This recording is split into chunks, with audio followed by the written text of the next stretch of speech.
앵커 여야가 20대 국회 하반기 원구성 협상에서 막바지 진통을 겪고 있습니다. 여야 원내대표가 오늘 오전 국회에서 만났지만 핵심 사안에서 명한 의견 차이만 확인한 채 헤어졌습니다. 국회 취재기자 연결합니다.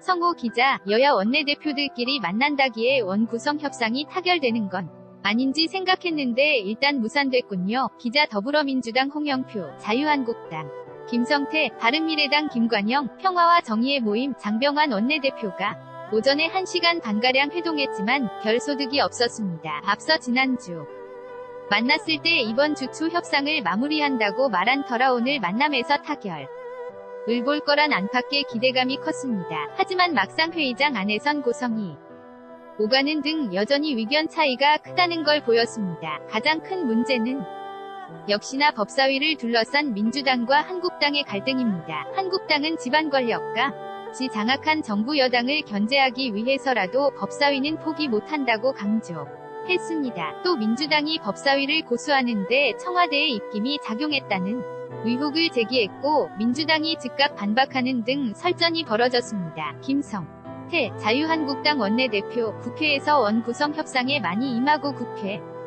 운영을 많이 해본 경험이 있는 민주당이 상식에 맞지 않는 주장을 하는 것은 청와대가 뒤에 있다는 의심을 할 수밖에 없는 거죠. 홍영표 더불어민주당 원내대표 제가 아까 협상장에서도 고성이 나오면서 항의했습니다. 아니 협상하고 있는데 이게 무슨 원구성 협상이 청와대랑 무슨 관계가 있습니까? 민주당은 민주당대로 전반기 국회의원 구성 당시 여당인 한국당이 법사위를 맡았으니 이번에는 자신들이 맡는 게 합리적이라는 입장입니다. 문재인 정부의 개혁을 뒷받침할 각종 입법 작업이 법사위에서 번번이 좌절하는 일도 더는 용납 못한다는 결기도 강합니다. 여야는 일단 오후에 원내수석 부대표가 추가 협상을 한 뒤 다시 원내대표 회동을 추진할 방침이지만 오늘 성사될지는 불투명합니다. 앵커 그럼 국회의장단 선출이나 다른 상임위원장 배분 문제에서는 여야가 어느 정도 합의를 한 겁니까? 기자 법사위를 뺀 다른 상임위는 종전 관행에 따라 배분될 것으로